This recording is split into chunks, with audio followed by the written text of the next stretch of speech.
All right, so Chapter 10, Property, Plant, and Equipment, the acquisition and disposition of property, plant, and equipment. So when you talk about property, plant, and equipment, we're talking about a whole plethora of different items. This is what we're going to focus on today. We're talking about the acquisition costs that go into land improvements, buildings, equipment, and we're going to talk about how interest costs fit into that equation. So we're going to figure out how to value our purchases. We're going to talk about what happens when you incur costs subsequent to acquisition and ultimately when you dispose of your fixed assets. Okay? So we're going to start off with land. And can anyone tell me, when you're talking about land, do we also talk about depreciation? No. Land is a fixed asset, but it does not depreciate. So it's generally classified as property, plant, and equipment, but it does not depreciate. Okay? So here, it's important when I say it's generally classified as property, plant, and equipment. This is land that you're using in operations, okay? So not land that you're holding for some other purpose to sell or something like that. It's not an investment. Here we're talking about it, property, plant, and equipment. Okay? So costs include, there's a whole list of things here, and what I just want to kind of, before we get into like this whole ridiculous list, what happens is when you purchase a property, and this is going to sort of help us through the lesson. When you purchase a property, you have a closing statement, okay? And on that closing statement, you have all sorts of fees, okay? You have, the attorney will put their fee on this closing statement. The purchase price will be on there. Any recording fees, title fees, commissions for brokers and things.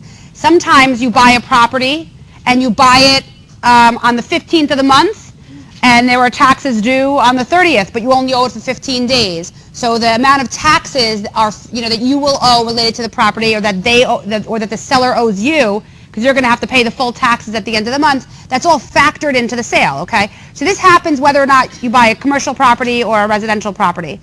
All right. I've seen this a lot with commercial properties. So it's basically one big journal entry. What's the purchase price? And it figures down, and you have all these different fees broken down, and what the buyer owes and what the seller owes, and essentially you have to record this as a journal entry on your books. Okay? So what happens is all of these fees become part of the purchase price. Okay? This becomes part of what you would record the land at. So there's often building, not just land, and we'll get into that allocation in a little while, but essentially when you buy property, you have lots of fees that you pay along with it. Those fees are going to be included in the price of that property. Now, other things that get the property ready for its intended purpose are also going to be included in the cost of that land. So I'm talking first broadly. You buy a property, you have lots of fees that are on that closing statement. That's all going to be recorded. It's one big closing statement, if you ever work in real estate, is one big journal entry. You have to make that journal entry. You're going to record it all you have to allocate between land and building, and we're going to, like I said, we'll talk about that later. But there's also other things that will happen. For example, to get land ready for its intended use, you may have to remove an old building. Okay? That also would go into the cost of the land. Okay? So anything to get that land ready for its intended use. I have here draining, filling, clearing. Okay? So you have the fees, and then you have these other costs to get it ready for its intended use. Okay? And that's all going to be incorporated into the price. Yes? Yes, exactly. I was going to say a HUD form, but I didn't think anyone would really know what that is. But yeah, HUD 1 form. You're really talking, this is the closing statement. Okay? So there are a couple of other things we need to incorporate here. When you talk about land, sometimes what happens is you have proceeds from these salvage materials. So I can tell you some people buy property, okay?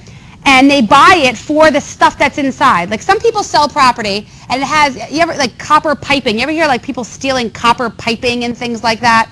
You're like, who wants that? Why would you do that? There's value a lot of times in things that that the seller may not, may either incorporate into the price or not, but the buyer may buy that property knowing that there's value in these salvage materials.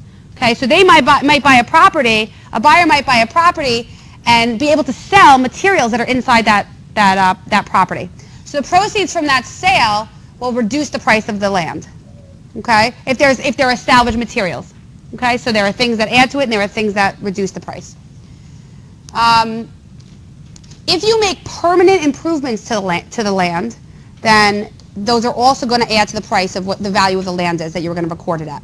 So if you have, if you add sewers or drainage that the government requires that you add upon purchase, okay, you can add that to the price of your land. If you have some kind of permanent landscaping that you put in that doesn't have a useful life, that would also add to the price of your land. Separately from that, you may have things like land improvements. We're going to do a quick brief exercise, but I just want to mention. So sometimes you may add a driveway, for example, to the land. A driveway has a useful life. At some point, that driveway may need to be repaved. Okay, so driveways, whereas they look like they're maybe, is that really part of my land? There are some things that you add to land that have limited lives. Those things are called land improvements, and they do depreciate. Okay, so the difference, you add things to land that do not have a useful life.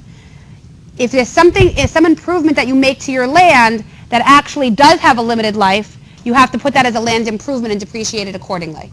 Okay, so it depends upon the type of improvement that you're referring to. Okay, so just to start off, very basic, look at brief exercise 10.1. It's a very, very brief exercise.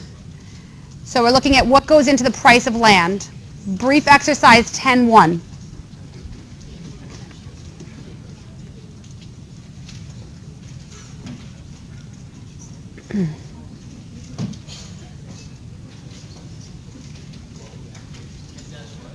(10-1), brief exercise 10-1.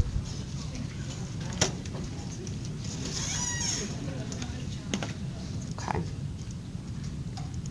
We also have things like land improvements. I gave you driveways as an example. Fences might be very commonly put up. These would generally be classified as land improvements because they have useful lives that are not indefinite. Okay, they will depreciate over time and have to be replaced at some point. Okay, so these would be recorded as capital. They would be recorded, as some kind of capital asset. Okay, as property, plant, and equipment. However, they wouldn't be recorded in the land account because they have useful lives. Land does not depreciate. Okay.